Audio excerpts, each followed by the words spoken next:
¿Cómo están ustedes? Les damos la bienvenida a una nueva edición de Noticiero Judicial. Estos son los titulares. Más de 40 vehículos del Poder Judicial fueron rematados en la Dirección de Crédito Prendario. Se convirtió en la subasta más exitosa de la corporación durante los últimos años. Funcionarios judiciales participan en taller de ideas para mejorar atención a la ciudadanía. Conozca cómo funciona el trabajo de redes sociales del Poder Judicial. Miles de usuarios siguen de cerca la información que a diario entrega tribunales. Comenzamos con la revisión de las noticias. Esta semana se realizó en el edificio de la Dirección General de Crédito Prendario, la DICREP, un remate de más de 40 vehículos utilizados por las Cortes de Apelaciones y Administraciones Zonales del país. Se recaudaron más de 130 millones de pesos.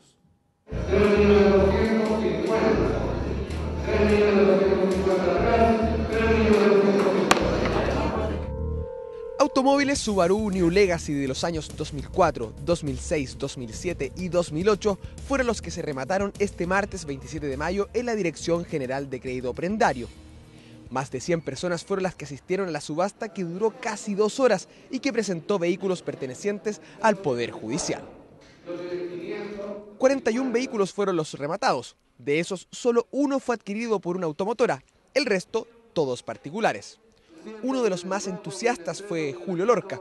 Constantemente estuvo levantando la mano para aumentar las posturas. Si bien logró llevarse 5 automóviles, su intención era ir por más. Pero para él hubo demasiada competencia. Vino demasiada gente. Hay gente que no se informó bien de los vehículos, hay gente que se llevó vehículos que están no en muy buenas condiciones.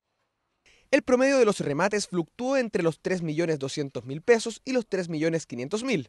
En total se logró recaudar más de 130 millones de pesos. El 10% de ese monto es destinado a la DICREP y el resto para la Corporación Administrativa del Poder Judicial. Ambas instituciones quedaron conformes con los resultados. Súper exitosa, la campaña de difusión ayudó mucho. La vez anterior rematamos también, no tuvo el éxito que tuvo ahora. Se remató un porcentaje menor de autos, 17 de 58, y esta vez pudimos rematar la totalidad. Fue un éxito en todo sentido. Primero porque hay mucho sesgo con el tema de los remates, que quizás no hay falta de transparencia, etcétera. La verdad es que uno de los roles de la DICREP es optimizar la labor del Estado en torno a eficientar los recursos públicos. Otra de las personas que participó del remate fue Claudio Meneses. Cuando llegó a la DICREP ya se habían subastado casi todos los automóviles. Se tuvo que conformar con participar solo del último lote. En realidad porque era el último, no tenía más, sí, llegamos al último, ¿no? Lo peleé hasta el final, ¿no? Lo peleó y lo ganó. 3.500.000 pesos fue lo que Claudio tuvo que desembolsar para llevarse el Subaru Legacy color gris. Lo más curioso, ni siquiera era para él. Se lo regalé a mi suegra. ¿Qué opina la suegra del regalo de su yerno? Sí, está bien, me lo merezco. ¿Por qué se lo merece? Sí, porque soy buena. Un Subaru, lo vimos ayer, estuvimos viendo. Ah, lo vinieron a ver ayer. ¿Y qué le pareció el automóvil? Lindo, impeque. El vehículo con mayor valor fue uno del año 2008, que fue rematado por 4.100.000 pesos. Por su parte, la menor postura fue de un modelo del año 2006, que fue adjudicado por 2.750.000. Seguimos con otras noticias. Los poderes judiciales no están exentos de las demandas de la sociedad actual, mucho más empoderada, y que busca constantemente respuestas de sus autoridades. América Latina vive este proceso a diario. En una nueva edición de Entrevista Judicial conversamos de estas temáticas con Farid Barquet, director jurídico y presidente del Comité de Acceso a la Información de la Suprema Corte de Justicia de México. Esta es la entrevista.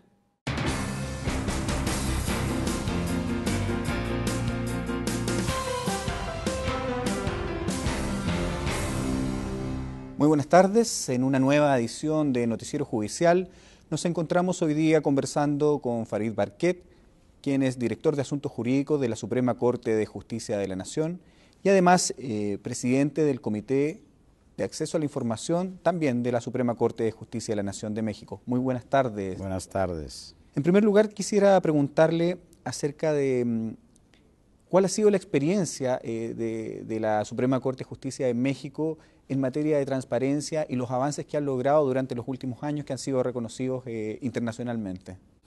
Bueno, yo diría que no solo para la Corte mexicana, sino para el poder público en general del país, el asunto de la transparencia es algo relativamente nuevo. Y por lo mismo, en estos pocos años, a partir de que se instrumentaron pues, reglas, procedimientos, yo calificaría de un avance significativo. Y en el caso concreto de la Corte, pues aun cuando la ley de transparencia mexicana no le fijaba parámetros específicos, pues la propia Corte, a través del Pleno, que es el máximo órgano de la misma, instrumentó mecanismos, procedimientos, normas internas que nos han permitido avanzar considerablemente. Por darle una cifra solo en términos numéricos, en el año 2013 se presentaron en los diferentes medios de consulta pública más de 50,000 solicitudes y se tuvo un desahogo muy importante, casi del 100%, por dar solo, repito, un referente cuantitativo, digamos. Esta demanda ciudadana es la que lleva, efectivamente, la que impulsa al poder público de México a avanzar en lo que son estas medidas de transparencia. Pues yo creo que es un termómetro importante, ¿no? Y pone de manifiesto pues, el interés. Usted hablaba y se hablaba esta mañana de pues las sociedades cada día más informadas, con una capacidad y una formación mayor, con un conocimiento de sus derechos, y me parece que el hacer una demanda de esta magnitud de cosas que le importan a la ciudadanía, del comportamiento de los órganos de impartición de justicia, pues acredita que hay esta transformación, yo diría incluso de tipo cultural, ¿no? Uno de los avances que se le reconoce específicamente a la Suprema Corte de Justicia de México en materia de transparencia es la publicidad de las sesiones del Tribunal Pleno a través de un mecanismo que es su propio canal de televisión. ¿Cómo lograron avanzar hacia eso efectivamente, a la publicidad, por ejemplo, de las sesiones del Tribunal Pleno, que es inédito en la región? Sí, no fue un proceso sencillo, sin embargo, pues se ha consolidado con el tiempo y en efecto uno puede encender el televisor y ver en vivo, en tiempo real, las discusiones, las deliberaciones de los asuntos que están listados para ese día en el canal judicial sin ninguna cortapisa, sin censura de ninguna naturaleza, y ver interactuar y conocer los distintos posicionamientos, en este caso de los 11 ministros que integran la Corte. ¿Cómo ha sido la recepción de los usuarios, de la opinión pública en general respecto a esta situación? Yo creo que en general, y está esto documentado, ha sido creciente, aun cuando hay una limitación que espero se supere muy pronto.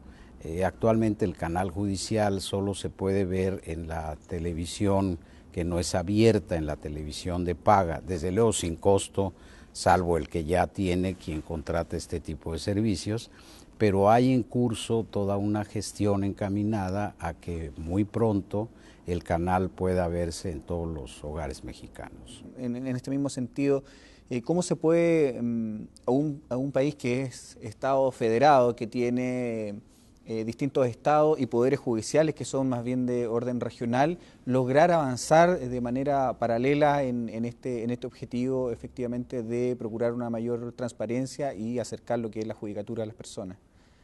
Bueno, en efecto, el diseño federal del país pues impide, con razón desde luego, que haya intromisiones y directrices obligatorias para los estados federados. Sin embargo, pues a través de los mecanismos de coordinación, de cooperación recíproca, se logra impulsar, pues como este caso, esta iniciativa de transparencia, y el propio órgano, diría yo, central de la transparencia en México, que es el IFAI, el Instituto Federal de Acceso a la Información Pública, pues tiene una serie de impulsos y de mecanismos para lograr que haya pues una coincidencia en los esquemas, en los procedimientos a nivel de todo el país. y en el caso de la Corte no es la excepción, ¿no? Cuando se habla de transparencia se tiende a pensar de que es necesario entregar todo o dar a conocer todo, pero hay un elemento muy importante que es efectivamente la protección de los datos de las personas y la protección a la intimidad. ¿Cómo resguardan ustedes efectivamente esos dos atributos que son muy relevantes para las personas? Bien, yo diría que como principio se privilegia la transparencia y la disponibilidad, pero desde luego, como cualquier derecho, tiene sus restricciones.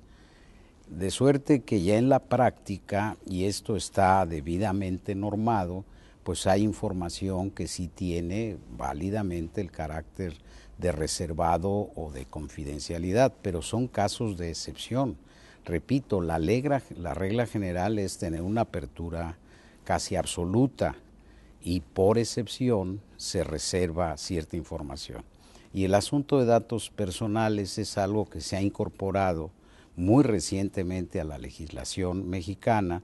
Aquí señalaría que un poco es el modelo español. Se recurrió a algunos expertos que han trabajado mucho esta área y se han incorporado. Ahora la ley incluso se le agregó esta denominación, además de transparencia, de protección de datos personales, y tenemos ya criterios del propio Pleno de la Corte, directrices muy claras de lo que se tiene que proteger con arreglo a la propia legislación y para preservar los datos de las personas que pudieran ser pues sensibles, su publicidad, su divulgación.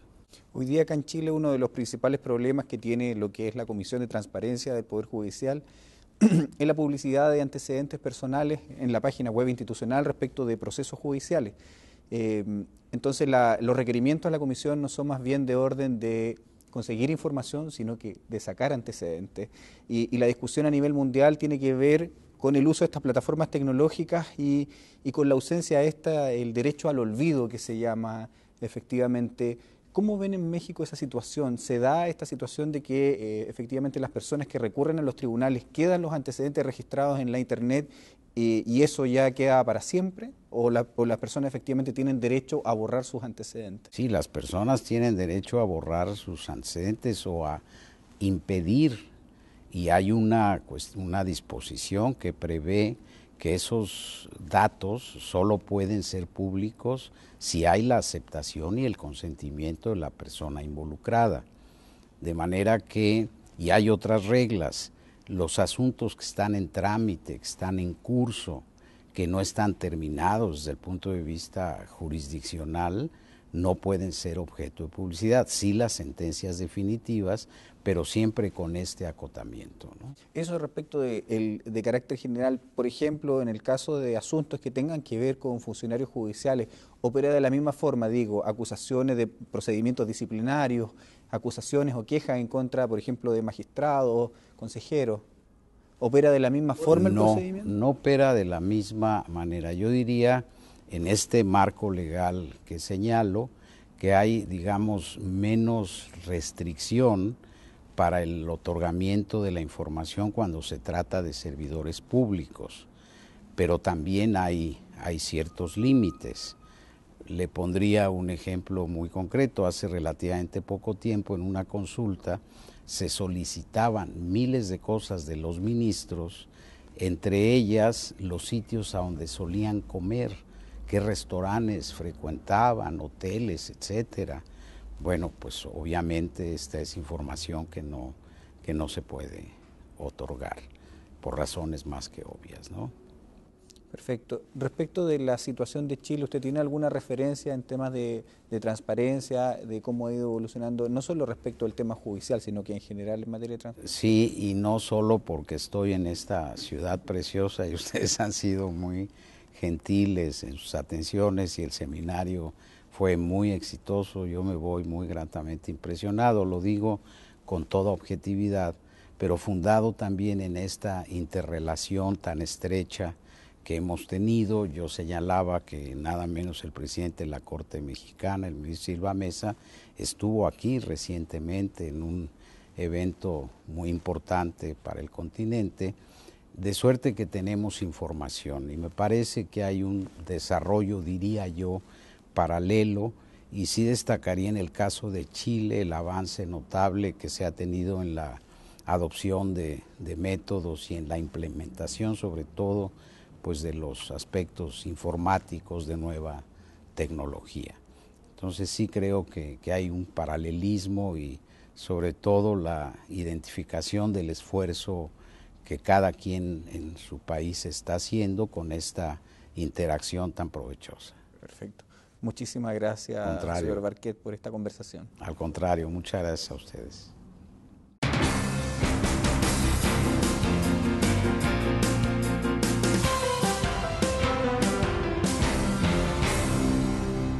El pasado miércoles 28 de mayo el Poder Judicial llevó a cabo el primer taller de ideación. El objetivo fue que tanto los funcionarios judiciales como los usuarios de justicia pudieran exponer y también experimentar distintas ideas para mejorar la atención a la ciudadanía.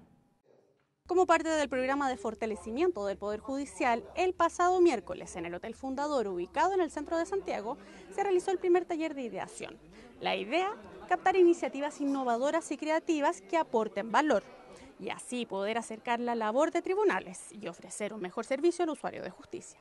Generamos una dinámica que nos permitiera captar de ello toda su creatividad, dando ideas en torno al desafío estratégico que es cómo hacer que el Poder Judicial esté más cerca de los ciudadanos. Yo creo que la idea es involucrar a todo el Poder Judicial, a toda la institución, y a partir de allí generar muchas ideas. Estos talleres son fundamentales para el Poder Judicial del futuro.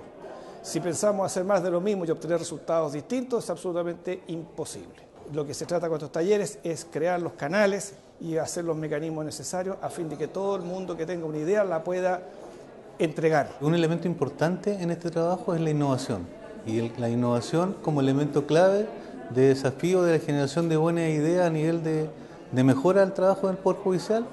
La única forma con la que podemos generarlo es a través de trabajo en talleres participativos. Yo creo que esto es lo esencial de esto, porque lo que hace es recoger desde las bases la idea de innovación que necesita el Poder Judicial para mejorar y fortalecer su gestión.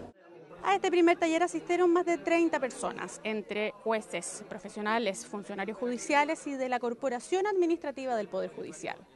A través de dinámicas experienciales, los asistentes presentaron ideas para lograr alcanzar un importante desafío: lograr un Poder Judicial orientado más al usuario. Nos ha servido también para conocer las distintas áreas y cómo poder nosotros mejorar en el Poder Judicial, poder aportar de nuestra experiencia y también acá conocer cara a cara a las personas de otras unidades, que es súper importante porque también compartimos distintas experiencias y eso también, las distintas experiencias sirven para ir mejorando y ir viendo qué es lo que podemos potenciar, qué es lo que no vemos desde otro ámbito, y el taller nos ayuda a que tenemos que innovar. El objetivo principal del Poder Judicial hoy día es precisamente mejorar la atención del usuario. A través de mejorar la atención del usuario se va a mejorar la imagen del Poder Judicial. Es decir, por lo tanto es altamente positivo el que se utilicen este tipo de mecanismos.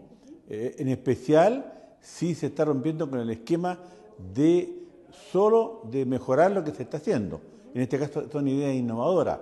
Es decir, estamos buscando otras fórmulas para lograr el mismo objetivo. La metodología para captar las iniciativas innovadoras y creativas son dos. La primera a través de talleres dinámicos como el que se realizó el pasado miércoles y que en total serán 3.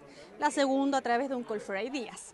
De todas las propuestas por su aporte de valor y beneficios al usuario, mediante un concurso serán 2 las seleccionadas. Para mucha gente, como tú dices, la innovación es la incorporación de tecnología, que sí lo es, pero no es solo eso. Innovación es cambiar la forma como tú te relacionas con el ciudadano, generando valor a través de lo que hace, mejorando procesos o cambiando procesos, generando nuevos modelos de gestión dentro de la propia administración o del Poder Judicial. Los próximos talleres se realizarán el 18 y el 19 de junio y no solo estarán dirigidos a funcionarios y asistentes de Santiago. La invitación fue extendida también a los miembros del Poder Judicial en regiones. El concurso abierto de captación de ideas finaliza el 20 de junio. Sin embargo, la aplicación para recoger ideas seguirá en línea como canal para recibir iniciativas que mejoren la relación entre la ciudadanía y el Poder Judicial. Seguimos con más noticias. Desde el año 2011 el Poder Judicial ha transformado en una de sus prioridades el uso de redes sociales para entregar la información a sus usuarios. Miles de personas se han visto beneficiadas en esta iniciativa de acercamiento de justicia gracias a diferentes plataformas que hoy manejamos los ciudadanos día a día. Facebook, Twitter, Instagram y YouTube son algunas de las redes sociales que han revolucionado nuestras vidas en los últimos años. Pasamos bastantes horas revisando fotos, comentarios, videos o enterándonos de manera instantánea de la contingencia. El Poder Judicial no quiso quedar ajeno a esta realidad y desde el año 2012 ha instaurado un proyecto para incorporar la justicia chilena a las redes sociales. Subir imágenes de las diferentes actividades del Poder Judicial, resultados de fallos, cápsulas educativas o informaciones en general son algunos de los trabajos que realiza un equipo dedicado exclusivamente a las redes sociales. Julio Mundaca es parte de la Dirección de Comunicaciones de la Corte Suprema y encargado del proyecto de redes sociales. Para él, dar este paso era fundamental en la sociedad moderna. El Poder Judicial decide, por un lado, abrir los tribunales, pero también toma una decisión estratégica, es decir, que el Poder Judicial sale en busca de los usuarios, sale en busca de la ciudadanía. Entonces, dentro del primer análisis, cuando uno quiere atacar a una población joven, dinámica, la que necesita respuestas muy rápidas, era lógico que el Poder Judicial debía entrar en las redes sociales.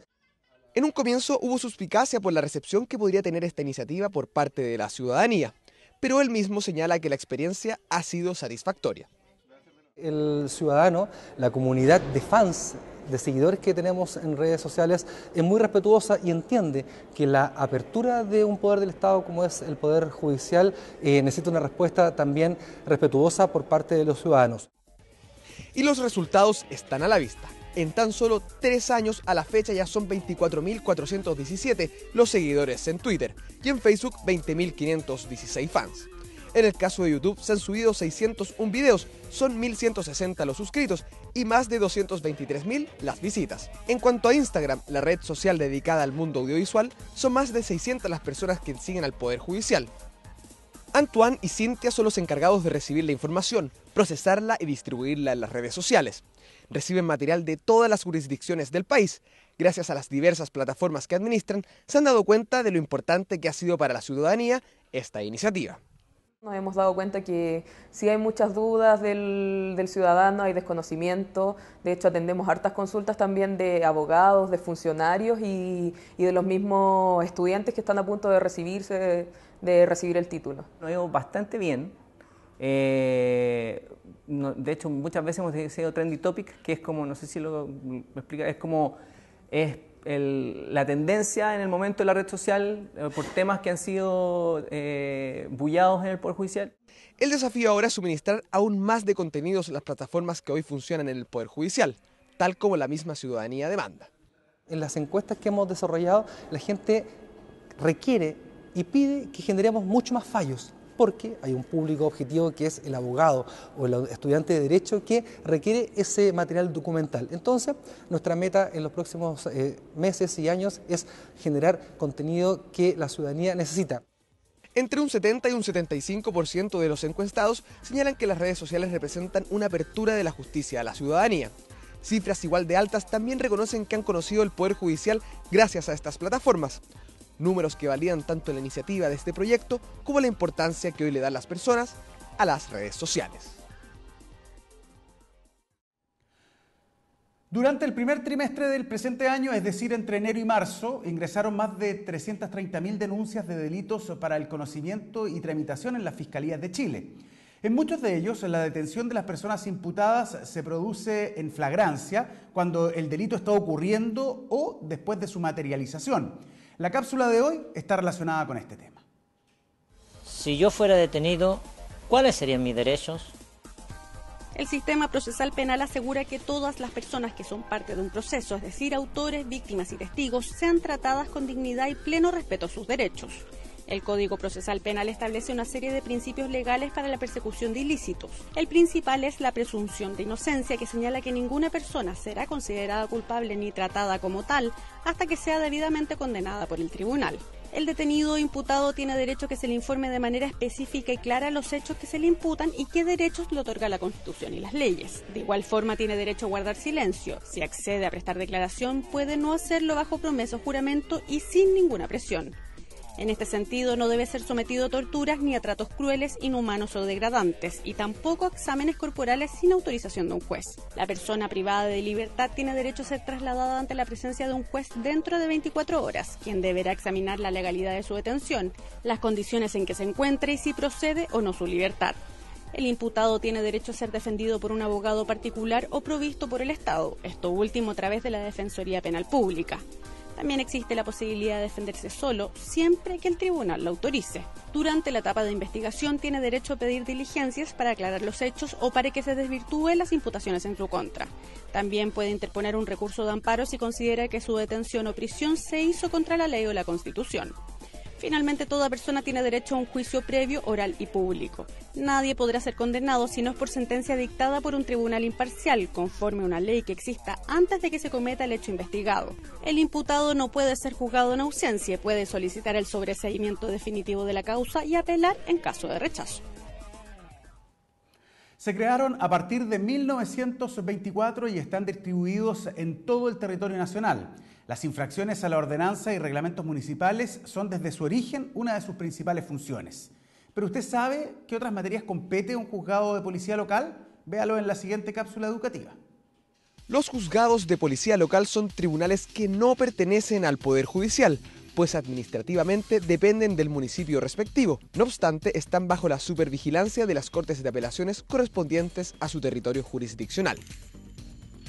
Si bien la justicia de policía local comenzó en 1854, año en que se dictó la primera ley de municipalidades, fue en 1924, a través del decreto ley número 22, que se creó el primer juzgado de policía local a cargo de un juez de policía local único, y no de alcaldes o regidores como ocurría anteriormente.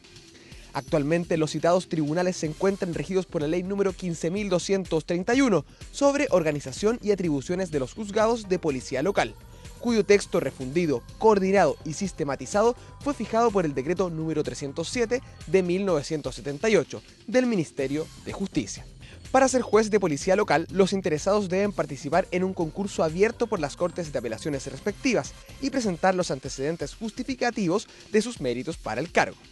El Tribunal de Alzada escoge una terna y la propone al municipio, que finalmente es el que elige. Es de competencia de los juzgados de policía local el conocimiento de numerosas infracciones, como aquellas referidas a las normas sobre transporte por calles, caminos y el transporte público, a las ordenanzas, reglamentos, acuerdos municipales y decretos de la alcaldía, a las leyes sobre rentas municipales, Ley General de Urbanismo y Construcción y su ordenanza respectiva, a las leyes sobre pavimentación y ciertas normas de ley de expendios y consumo de bebidas alcohólicas. También hace cumplir la ley de ventas de boletos de juegos de azar, ciertas normas sobre espectáculos públicos, diversiones, carreras y calificaciones cinematográficas, las normas de pesca y finalmente la protección de derechos a los consumidores. En el caso de impedimento o inhabilidad del juez de policía local, este es subrogado por el secretario del mismo tribunal, solo si es un abogado. El pasado domingo 25 de mayo se celebró el Día del Patrimonio Cultural. La Corte de Apelaciones de Concepción, por segundo año, se unió a esta celebración abriendo las puertas del tribunal al público. Este año asistió más gente que el año pasado, cerca de 420 personas en total, familias completas, niños y jóvenes concurrieron hasta la Corte Penquista. Y este es el registro que nos llega esta semana desde Regiones. Lo primero, acerca a la comunidad a los tribunales de justicia, creo que eso es súper bueno. Y lo otro, la amabilidad que han tenido todos los funcionarios, el tiempo que han dedicado, que es un día domingo, y la confianza que han tenido en nosotros, porque es como abrir la puerta de su casa.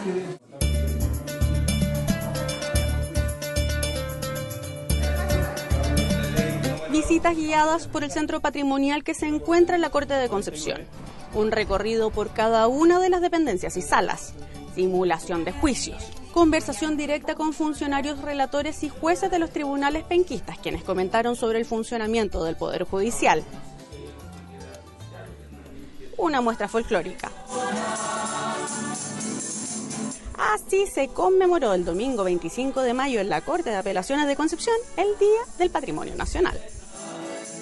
es algo que no ocurre totalmente. El conocer cómo funcionan los tribunales de nuestro país es algo que hasta hace años era algo casi oculto, la cual la gente no lo entendía, y esto ha ayudado a que el público común y corriente como nosotros conozcamos la labor de los jueces, la labor de los tribunales y qué es lo que sucede al interior de ellos. No había visto nunca foto de Concepción antiguo cuando se trasladó, y gracias al tribunal pude tener esas fotos que antes nunca había visto, ni siquiera había pensado en ver. El año pasado la Corte de Apelaciones también abrió sus puertas. Este año hubo un incremento de cerca del 10% en el número de visitantes. Cada año la gente viene más entusiasmada, conoce el edificio, y no solamente la parte estructural o arquitectónica del edificio, sino que se entera del funcionamiento de los tribunales, de sus resoluciones, sus sentencias, cuándo el tribunal resuelve en la sala o cuándo resuelve en pleno, y las personas, especialmente los niños también, hacen bastante preguntas sobre el funcionamiento de las Cortes. Dan los agradecimientos a cada uno de los funcionarios, de los jueces y también de los ministros que asistieron. Te hago entrega esto para que lo dejes aquí y perteneció a nuestro gobierno. Y está con la firma de don Matías Concha. Un momento importante de la jornada fue cuando la familia del presidente de la Corte de Apelaciones entregó al Museo Patrimonial del Tribunal de Alzada un ejemplar autografiado de la primera edición del libro Cartillas de Educación Cívica de Malaquías Concha Ortiz, reconocido abogado y político de fines del siglo XIX y principios del XX. El libro perteneció a la familia por casi más de 100 años, ¿ya? Desde 1905, primera edición. Se supone que se lo entregó Malaquías Concha a don Abraham Solís Rivera, ¿ya? Que era miembro del Partido Democrático, de nuestro abuelo. Está firmado por él y siempre se ha conservado por generaciones, digamos, y ahora quisimos hacer esa donación para que quede para futuras generaciones de acá que visiten esta sala tan importante.